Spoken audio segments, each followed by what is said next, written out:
வணக்கம் மக்களே. ஆடி அடங்கும் வாழ்க்கையடா, ஆறடி நிலைமை சொந்தமடா என்று நகைச்சுவை மன்னன் நாகேஷுக்கு பாடலை இயற்றிய சொக்குப்பொடி புலவன் சுரதா யதார்த்தம் இதுதான் என சொல்லி இருப்பார். அந்த யதார்த்தமும் பொய்த்து போன ஒரு நிகழ்வை இப்போது பார்க்கலாம். திருவள்ளூர் மாவட்டம் கும்மிடிப்பூண்டி வட்டம் கெட்டனமல்லி கிராமத்தில் உள்ள சரவணன் கார்டனில் வசிப்பவர் ராம்குமார். இவருக்கு வயது 56. சரவணன் தாயார் கனகபுஜம், வயது 82. வயது முறிவும் உடல் நலக்குறைவும் ஒருங்கே கொடுத்த பாதிப்பில் கடந்த ஜூலை மாதம் 18ஆம் தேதி உயிரிழந்தார்.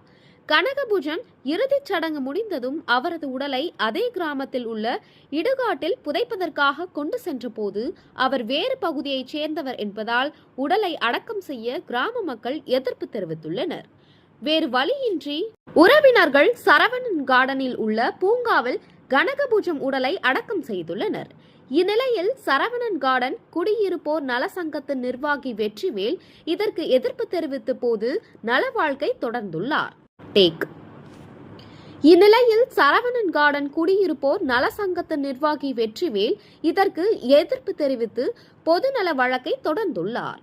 வெற்றிவேல் கொடுத்த வழக்கை விசாரித்த சென்னை உயர்நீதிமன்றம் குடியிருப்பு பகுதியில் அடக்கம் செய்யப்பட்ட மூதாட்டியின் உடலை தோண்டி எடுத்து வேறு இடத்தில் முறைப்படி அடக்கம் செய்யுமாறு உத்தரவிட்டது.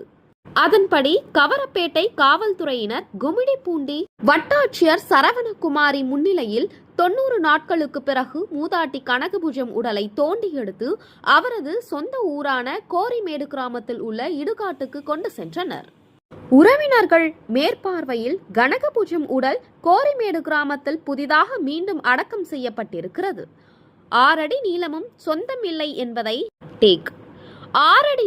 சொந்தமில்லை என்பதை சென்னை உயர்நீதிமன்றம் உத்தரவு மூலம் மீண்டும் நமக்கு உணர்த்தப்பட்டிருக்கிறது.